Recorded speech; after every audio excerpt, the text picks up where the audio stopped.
Right, so hello and welcome back to Books and Things, and welcome to another video, and welcome to my April wrap-up. Today I'm going to be talking about the many books that I read in the month of April.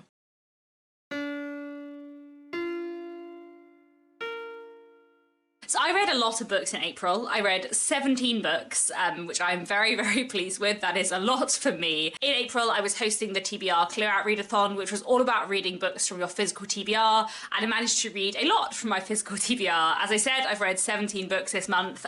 One was an audiobook that I didn't have a physical copy of, but the other 16 were all books from my physical TBR. I got through a few of the books that have been on my TBR for the longest time, and I read a lot of really fantastic things. And after the month of April, my physical TBR is now down to 30 books, which feels a lot more manageable, and my little TBR jar of titles that I've owned since before Christmas 2023 is down to 21 books, which again I'm really pleased with. I managed to read a lot in April, partly because I managed to have one full day of reading where I read 4 books in one day, and also because I was on holiday for 2 weeks and managed to read a lot of books while I was on holiday. It was very much a relaxing reading holiday. I read a lot of fantastic things in April and a lot of things that I want to tell you how much I love, so I feel like this wrap up is going to be very long, so you know, grab yourself a cup of tea and we're going to be here for a little while. So let's start off with the classics that I read in the month of April. I finally got round to reading Fathers and Sons by Ivan Turgenev, and this edition is translated from the Russian by Peter Carson, and this is a Russian classic from 1862. This book looks at sort of generational conflict. We're following a young man who has come back from university to see his father. He has brought with him from university a friend of his who is a nihilist. Well, they're both nihilists really, but his friend is kind of more into the philosophy. They don't believe in anything, which is very opposed to what his father thinks. And we end up kind of looking at the complex divisions between this young man and his father, and also between his friend and his friend's father, as well as the kind of romantic relationships of the two of them. I really enjoyed this. I feel like in this book, Turgenev got across like a lot of the stuff I like about Tolstoy, like the interesting look into history and the kind of complicated character relationships, but also in like 200 pages that I could read in an afternoon. I found the kind of intergenerational stuff really, really interesting. The friend of the young man, who's called Bazarov, I really hated him, and I wasn't sure if I was supposed to hate him, but I kind of really enjoyed the book despite hating him, so I kind of didn't mind that. In general, I thought it was a really good book, and definitely one I'd recommend. Moving into 20th century classics, I also read A Town Like Alice by Nevil Shute. This is a book from 1950. Nevil Shute was born in the UK but moved to Australia later in life, and part of this book is set in Australia, and part of it in Malaysia, and part of it in the UK. We move around a little bit. This novel has a slightly odd structure, and we begin by following a solicitor, and this solicitor has to get in touch with a young woman called Jean Paget because she has recently inherited some property from her uncle. And when the solicitor meets Jean ends up telling him the story of what happened to her during the Second World War. Before the Second World War, Jean is living and working in Malaysia, and then when the Japanese forces invade and occupy Malaysia, all the British men living in Malaysia are sent to prisoner of war camps, but the military don't know what to do with the British women, so Jean and the group of British women and children she's with are just basically sent walking around the country from place to place in increasingly difficult circumstances. So I would say like a third to half of this book is the story of what happened to Jean during the Second World War, and then in the second half of the book we follow what Jean does kind of after the Second World War, and how a particular experience during the Second World War ends up taking her to rural Australia. I have sort of mixed feelings about this book. I really like Nevil Shute's writing style, and I loved the section set in Malaysia during the Second World War. I thought it was really, really fascinating. The one book I've read by Nevil Shute before, Pied Piper, is set during the Second World War and has a sort of similar feel to it in places, and is about one man and several children kind of walking through France. And I feel like the first third to a half of A Town Like Alice had a similar feel, was really, really interesting, very powerful. I feel like Nevil Shute is very good at having like a pulled back narrative style that is also really emotional. However, I slightly struggle with the rest of the narrative. Like I feel like it held a little bit less interest for me, and I would say that the second half kind of went on a little bit too long for me. This book also has quite a lot of racist attitudes in, which, you know, it's from 1950. I wasn't that surprised, but that did kind of sour certain elements of the second half. Interestingly, I would say that in the sections where Jean is in Malaysia, there is like 4 1950 a reasonable like amount of respect for different cultures, but in the second half when we get to Australia, the depiction of Indigenous people is like quite uncomfortable. I read a lot of classics, I read a lot of books from the past. I'm kind of like relatively used to encountering outdated attitudes, but I feel like because I read a lot of 19th century British literature where nearly always most of the characters are white, the racism is a lot less like in your face, so that like slightly put me off certain elements in the second half of the story. I still do think it's worth a read. It's got some really fantastic interesting elements, and the first half of the novel I really loved, but the second half I didn't like quite as much. So I found A Town Like Alice really interesting, but I didn't love it as much as I did his novel Pied Piper. Sticking with the 1950s, I also read The Hireling by L.P. Hartley. This is a British classic from 1957, and it's one I really loved. I've read one book by L.P. Hartley before, The Go-Between, which I read years ago and really enjoyed, and I've been meaning to read something else by him for ages. The Hireling is a slightly odd, really interesting novel about a chauffeur or a taxi driver and one of his clients. Steve Leadbitter is a car driver for hire. He is a working class man who chiefly drives very upper class people around London, and he's not really a very nice man. He is fairly misogynistic. I think L.P. Hartley at one point even uses that word to describe him, and he also kind of hates the upper classes. He really detests the people that he drives, and he ends up driving around this young widow, Lady Franklin. Lady Franklin is really keen to talk to someone about her life and about her grief for her husband. So she starts to talk to Steve Leadbitter, and then she starts to ask about his life, and he doesn't really have anything to tell her. So he lies and says that he's married and has children, which he doesn't. But he ends up kind of fabricating this lie and adding more and more elements to it and kind of creating this fabricated, fictitious home life that he doesn't have. And he starts to kind of wish he had it, and everything kind of goes on from there. It is a slightly wacky novel, but I really enjoyed it. I thought it was really interesting, and the characterization was really great. And I also feel like L.P. Hartley does quite a good job of like writing about this character who isn't that nice, but also you do understand and sympathise with him in places. You get that kind of distance where you know that L.P. Hartley doesn't think he's that nice either, but also wants you to understand him, and I feel like that really worked very well for me. I just really enjoyed this. I thought it was, yeah, like I said, a weird book, but really great. Definitely one I'd recommend. And yes, I definitely need to keep reading L.P. Hartley. I feel like he writes fantastically about kind of class and the changes in class dynamics in 20th century Britain, and he's just a really interesting writer. Then I also read a Nigerian modern classic this month, and that was Jaguar Nana by Cyprian Akwenzi. This is a novel from 1961, and it follows the character of Jaguar Nana, who is a woman in her 40s, works on and off as a sex worker, and she has this younger boyfriend, Freddie, who is in his 20s, who wants to go to Britain to become a lawyer,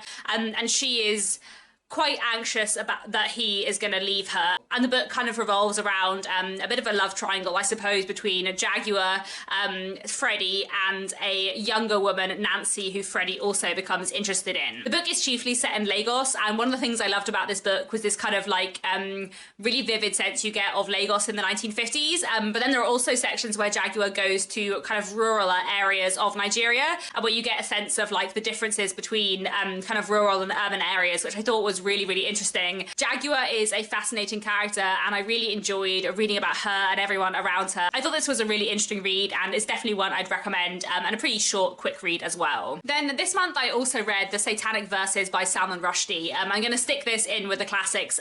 It's from 1988, so I guess it is kind of a modern classic maybe. This book has been on my TBR for 10 years, and I'm meaning to read it for a very long time.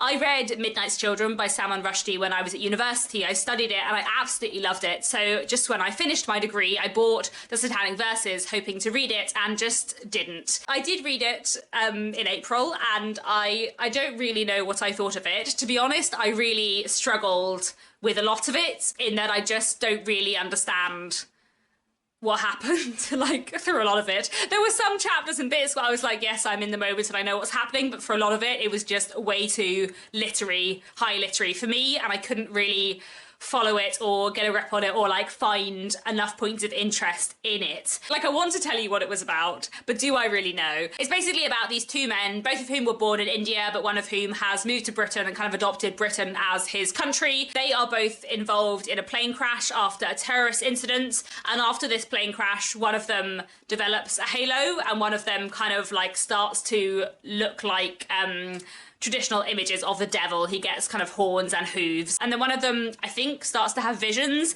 and some other elements of the story are his visions, I think, but I'm not completely certain. And there's a lot of themes about religion and good and evil, and British and Indian culture. And as I said, I feel like I just struggle to get a handle on this. I'm kind of frustrated that I let this sit on my TBR for such a long time, because I feel like if I had read this when I bought it when I was 21, I would have got a lot more out of it, because I feel like when I was 21, I was much more keen to read literary fiction, and I was less looking for a plot and more looking for like something to dissect, you know, with my like English literature student hat on. Whereas I feel like that's not really what I'm after, and that's definitely not what I'm after when I'm on holiday. Was this a weird choice to read on holiday? Yes, possibly, but I'm really glad that I finally read it because it's been on my TBR for such a long time, but I didn't really enjoy it. I don't know that I'd recommend it. If you want to read some Salman Rushdie, I recommend Midnight's Children, which I loved, and I do want to try something else by Salman Rushdie in the future, but I feel like at the moment this kind of book is just a bit more literary than what I'm looking for. So let's move on to historical fiction, because I read a lot of wonderful historical fiction in the month of April. So one book that I read, which in fact alongside the Satanic Verses was the book that had been on my TBR for the longest, was Little by Edward Carey. I've had this book since 2019 and I've been meaning to read it for a long time, and I finally did, and I really enjoyed it. This book is a slightly wacky, kind of Dickensian book. It has that real like 18th, 19th century wild romp of a novel feel to it. And it follows a kind of fictionalised version of the life of Madame Tussauds, you know, the person who started the famous waxwork show in London. So this book follows young Marie, or Little, later to become Madame Tussauds, from her childhood in Alsace to her youth in Paris, following her time apprentice to a man who makes basically waxwork models for medical students of like bodily parts, hence all the bodily parts on the cover, and then ends up making waxwork models of people's heads, and this kind of leads into the whole waxwork thing, which was, you know, very important in actual Madame Tussauds' life. But this book is kind of quite wild and eccentric. She ends up like living at Versailles for ages, which apparently Madame Tussauds claimed she had done, but no one could ever verify. And we follow Marie's experiences during the French Revolution. There's a bit of a love story, and there's just a lot going on, and all of the characters are very wild and eccentric in a very Dickensian way. I thought Little was a really interesting, fun read, and I'm glad that I finally got to it. There are also illustrations throughout, which I thought were kind of fun, even if some of them are quite creepy. Then I also read The Heroines by Laura Shepperson, which is set in ancient Greece. This is a Greek myth retelling, focusing on the story of Phaedra, but also with the kind of Theseus and the Minotaur myth, and also the character of Medea linked in as well. It's definitely one of those Greek myth retellings which is on the slightly more like a realistic end rather than having a lot of magic, and I really, really enjoyed this. The main theme of this book is, I would say, like sexual assault and violence against women, and kind of the way that power structures within ancient Greece perpetuate cycles of violence.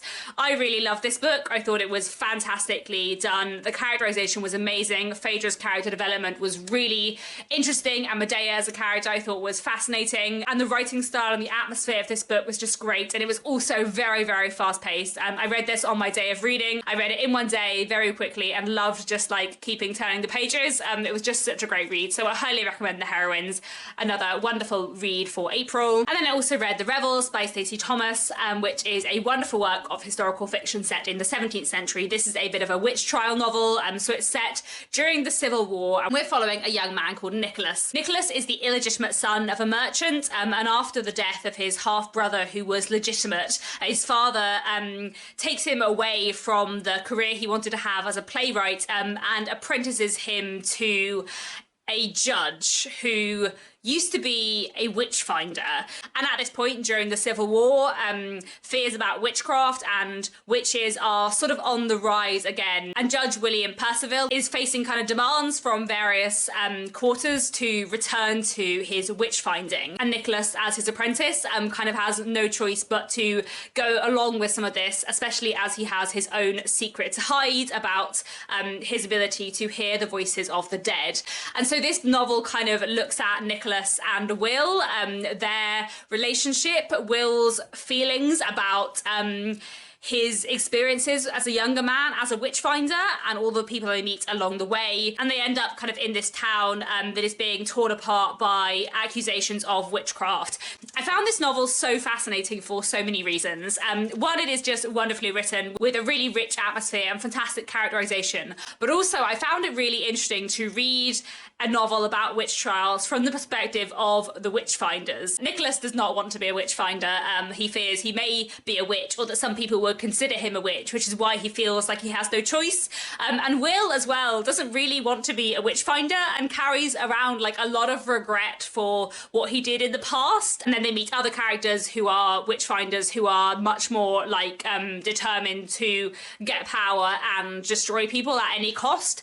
And I feel like the complexities around that and the really interesting perspective in this novel, and also the way the book looked at like the psychology behind the people who were accusing people of being witches and who were hunting down people of being witches, and why certain people might have been forced by social circumstances to do that. I just found that like a really interesting angle that I haven't seen before in the books I've read about witch trials. And then the way the kind of various plot threads weave together and the ending and climax of the book were just fantastic. So I really, really recommend this. And I think if you're someone who has read a few different books about witch trials and would like something quite different, then I feel like The Revels is a really great one to read. It is fascinating and so well done. I read a few historical mysteries this month, and one was The Stranger's Companion by Mary Horlock. So this is a proof copy that I was sent from the publishers for review, and this is coming out next month in June, and I loved this. I thought it was fantastic. So this is a really interesting novel that is set in the Isle of Sark, which is one of the Channel Islands. I haven't been to Sark, but I have been to Guernsey, which is like the slightly bigger island that Sark is near. Sark is a very, very small island. I think at the point at which this book is set, in the 1930s, there is a population of, I think, 500 people. There is a lot more in the summer when the tourists are there, but at the point that this novel begins, in October 1933, it has a pretty small population, and something very mysterious happens here. One day on the beach, 2 piles of neatly folded clothes are found, and the owners of these clothes are not found. No one knows who these people are who have gone missing, what's happened to them, whether it was murder or suicide or an accident. And we follow kind of this plot line, and various characters trying to unpick this in 1933, but we also flash back to 1923, where we're following 2 characters, Phyllis and Everard, who are in their 20s in the 1933 section, but were children in the 1923 section. They were childhood friends, but we know that in 1933 they haven't seen each other for 10 years, and we don't know why. So within this novel there are kind of 2 mysteries, the sort of 1933 mystery and the 1923 mystery.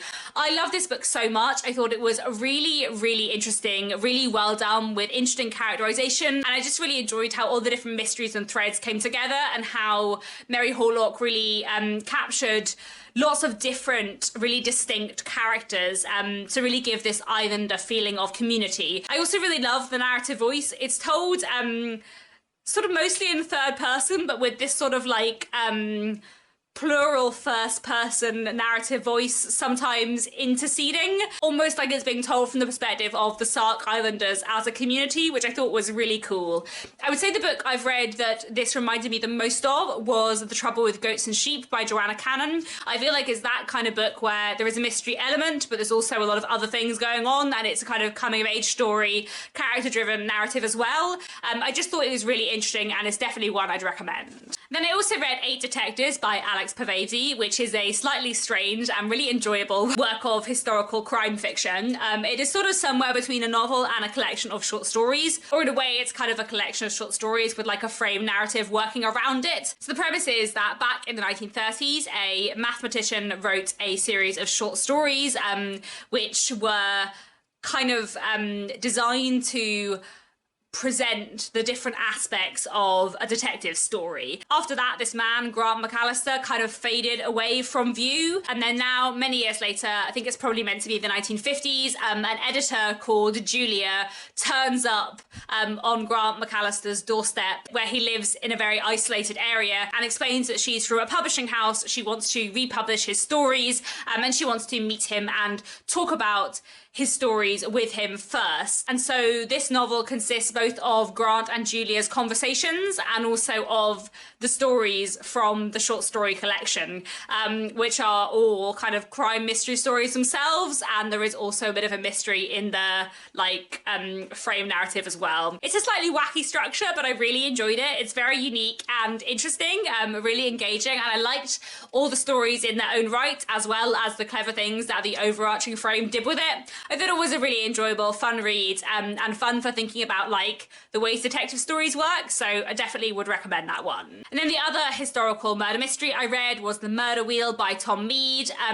This was the only book I read this month that wasn't from my physical TBR. I listened to this one on audiobook and I really, really enjoyed it. This is the second book in a series, the first one being Death and the Conjurer, which I really enjoyed, and I really loved The Murder Wheel as well. It follows a young lawyer who is representing a woman who has been accused of murdering her husband on a Ferris wheel. She claims she didn't do it, but they were on a Ferris wheel up in the air at the time when he was shot, so who else could have done it? But this crime seems to have links with a previous crime, and somehow ends up having another link to a future murder. And so the title, The Murder Wheel, kind of refers both to the Ferris wheel and also like this continuing kind of wheel of connected murders. And Mr. Ibbs, this young lawyer, gets involved in this, as does Joseph Spector, the conjurer figure from the first novel in the series, and also some of the police characters from the first novel in the series as well. I really enjoyed The Murder Wheel. I thought it was a very fun, very clever. This series is set in the 1930s, which I really enjoy, and I really enjoyed how all the different mysteries wove together. I just think this series is exceptionally fun with a really great tone and really fun narrative voice, so I really recommend The Murder Wheel and the Death and the Conjurer series as a whole. The other book I listened to on audiobook in April was Sug Bane by Douglas Stewart. I do have a physical copy here, but I ended up listening to this on audiobook instead because my library had an audiobook edition and I've been meaning to read this for a while. Sug Bane won the Booker Prize back in 2020. I feel like most people have read it by now and I'm quite late to the game, but I found this a really interesting read. It's set in the 1980s and 90s in Glasgow, and it follows Shuggy from his kind of very early childhood as a 5-year-old to his teenage years, and looks at his experiences growing up with his mother Agnes, who suffers with alcoholism. I thought this book was fantastic. The characterization is amazing. The portrayal of alcoholism in this book I think is very genuine and complicated and really well done, and Agnes as a character is so complex and so frustrating and sympathetic, and I feel like she's done so well. I also really enjoyed Shuggy as a character, and I feel like this book is very powerfully and hard-hittingly written. I will say that I found it a very difficult read. I feel like this is a very, very hard-hitting book. Obviously, there are a lot of very dark themes around Agnes's alcoholism and her mental health more generally, and there's also a lot of sexual assault in this book, which is kind of worth being aware of. It's definitely at the more literary end, rather than being plot-driven. It's more kind of like atmosphere and character-driven. I think it was absolutely fantastic. I really understand why it won the Booker Prize, and I feel like it's quite an important book in terms of the way that it looks at alcoholism in a much more complex way than you often find it portrayed in literature, but I also found it a really tough read, so I don't really know that I liked it, but I did think it was amazing, so complicated thoughts, but there we go. Another novel I read in April was Common Ground by Naomi Ishiguro. This is a really interesting novel that is set partly in 2003 and partly in 2012. And this book is a kind of coming of age story and a novel about friendship. So in 2003, we're following Stan, who is a 13-year-old boy. His father has recently passed away. He's being bullied at school. He's really, really struggling.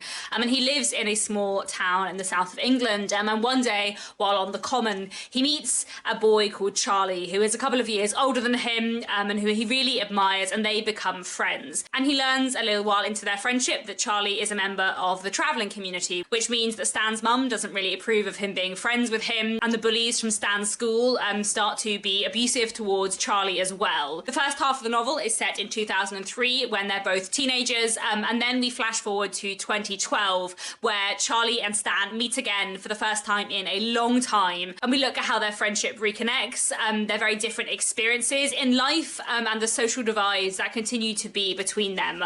I thought Common Ground was such an interesting novel. It really unpicks a lot of themes to do with social divides, to do with class and injustice and prejudice, and it really unpicks a lot of prejudices towards people in the traveller community. It is also a fantastic coming of age story and a book that is very much about friendship, and I feel like Stan and Charlie were just such fascinating, complicated characters, and you see different bits from their different perspectives, and you really come to understand both of them, even when they frustrate you in places or maybe feel like they've let themselves down. I just thought it was such a powerful, interesting novel, and definitely one I'd recommend. Then I also read Home by Kaylin Steed, which I guess I would say is like a reading group thriller.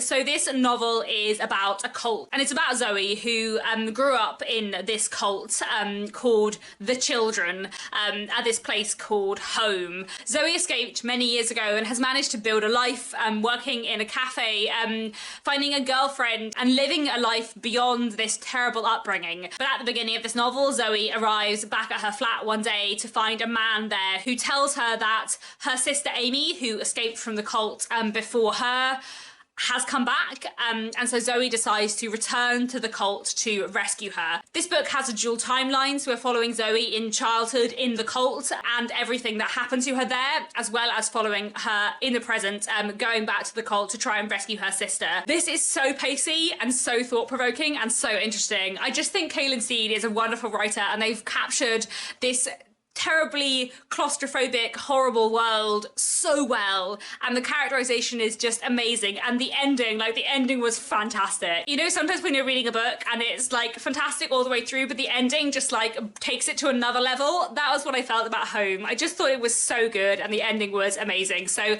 highly recommend Home. Spectacular novel, really, really worth your time. Next, I have two books to mention that I got on with a little bit less.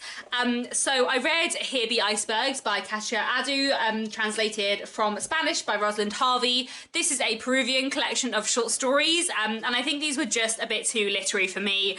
I kind of struggled to understand a lot of these stories, and I feel like they just had a lot of very dark, grim themes that I didn't really want to read about. There were a few stories that I thought were interesting, but in general I think it was just a bit too much at the literary end for me. So this just wasn't really for me. I think this will be going to the charity shop, and that is absolutely fine. Reading is subjective, not all books are for everyone. And then I also read The Premonition by Banana Yoshimoto, which I didn't really get on with that well, which I feel very sad saying because I love Banana Yoshimoto. She's one of my favourite authors. She's a wonderful Japanese writer.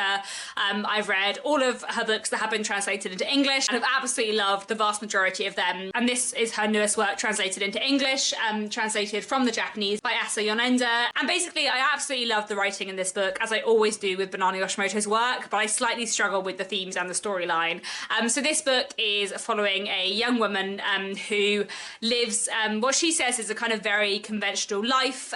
She's sort of 18, 19 years old, and she lives with her parents and her brother in this nice big house, but she doesn't remember quite a lot of her childhood. She has kind of these blanks in her memory, and at the beginning of the book she goes to stay with her aunt, and this visit kind of helps her remember certain things and understand more things about herself. Basically, there were just two relationships in this novel that I just found very icky and inappropriate, and where that fact was not addressed at all, and so I just really, really struggled to like invest in the characters at all because of that. So that really like spoilt my enjoyment of the book.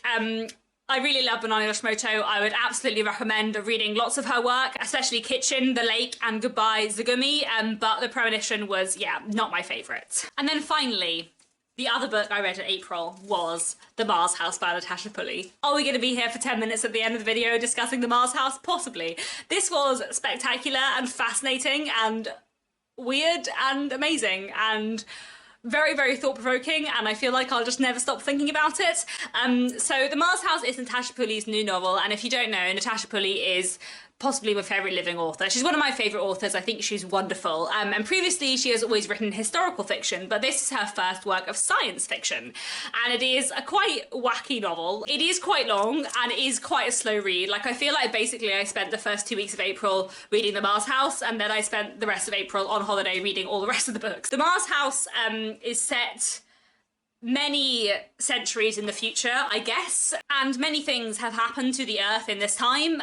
Because of climate change, a lot of the Earth is now uninhabitable, and there is also a sizable colony on Mars, which kind of began as a Chinese colony with some Russian influence, but has kind of mostly developed into its own state. Its sort of relation to China back on Earth is a little bit complicated. And in this novel, we're following a character called January. January is a British dancer, and at the beginning of the book, he has to flee London because London is flooded and no longer a safe place to live. And he ends up on a refugee ship heading for Mars. And on Mars, he finds this very different, interesting world. So in Mars, the people who have been living on Mars for many, many generations now have like slightly different genetics and slightly different physical makeups from people who have come directly from Earth. Because of the gravity on Mars, people who are born on Mars and whose parents were born on Mars are all much taller than people from Earth, and they also are much physically weaker. So someone from Earth, an Earth stronger, like January, is like 3 times as strong as someone from Mars. And this has kind of created a very, very complicated, tense political atmosphere. There is a lot of resistance to immigration. There's a lot of prejudice against Earth strongers, as they're called. January also has sort of next to no money, is in a very low-paying job where he's paid in electricity, basically in power rather than in money, and he is right at kind of the bottom of the social scale. And then one day everything changes when there is a visit to the factory January works in from an important politician, Senator Aubrey Gale, and they have very strong views which January very much disagrees with. They are not pro-immigration, and January doesn't like their views, and they end up getting into a tense discussion live on air, which ends up leading to January being briefly imprisoned and Aubrey Gale's like rating as a politician going down, which then leads to Aubrey Gale proposing a like marriage of convenience between them and January in order to like improve their ratings in the polls, which then leads to a lot of very complicated stuff going on. I feel like me trying to explain the premise of the Mars House is just impossible because it's such a complicated book. So there were a lot of things that I loved about the Mars House. One was just the reading experience. Like, it was absolutely so gripping and I was so emotionally invested in every single scene, and I just absolutely loved reading it. And I read it over, 2 weeks, quite slowly, just devouring everything and loving everything about it, all the details of the world and the interesting culture and civilization on Mars that Natasha Pulley has created, all the fascinating stuff about science and technology. A lot of people wear lenses or glasses or have haptics, which means they kind of see lots of filters and kind of digital things around them. I don't know whether any of it is scientifically possible, but I don't care. I loved it. I thought it was amazing. If this is science fantasy rather than science fiction, then I love it. I didn't mind. I also feel like January and Aubrey and the kind of slow burn, complicated dynamic between them was done very, very well. Natasha Pulley is very, very good at writing characters where you really don't know whether you can trust them, and you spend a lot of time wondering whether you can, and that's something that she does in a lot of her books, and I feel like she's very, very skilled in it. There were also so many fun little details in here. Aubrey is obsessed with language, and there's a lot of really interesting things about different languages and translating between different languages and how different languages have changed over time. And as someone interested in etymology, I found that stuff really, really interesting. I also found this book thematically fascinating. It is a very, very complicated book, and I feel like the themes are all very complicated and very, very nuanced. I feel like for the first 150 pages of this book, I didn't really know where Natasha Pulley was going with it, and there were a few moments where I was like, I feel like maybe this is going in a direction that I don't want it to go, but I feel like that was because in my head I was trying to make everything in the book an allegory for things that are happening now, and actually it's much more complicated than that. I think there are a lot of parallels or a lot of like points being made which are relevant to like current political issues, but I feel like it's really oversimplifying to try and map anything onto a current issue exactly, because it's all much more complicated than that. And I feel like the main message of this book is to try and understand other people as individuals, not as the ideas they might have, which could change. And I also think it is very much a book about like change and the ability of individuals to change your mind or change the way you think or to change your ability to understand a situation. I feel like the themes are really, really complicated. I'm not sure I understand everything that was being said in this book, but I feel like it was a fascinating novel with amazing characterization, amazing character arcs, a lot of nuance in the themes, which maybe at times makes certain things feel ambiguous, but I in general just found like really thought-provoking and really interesting.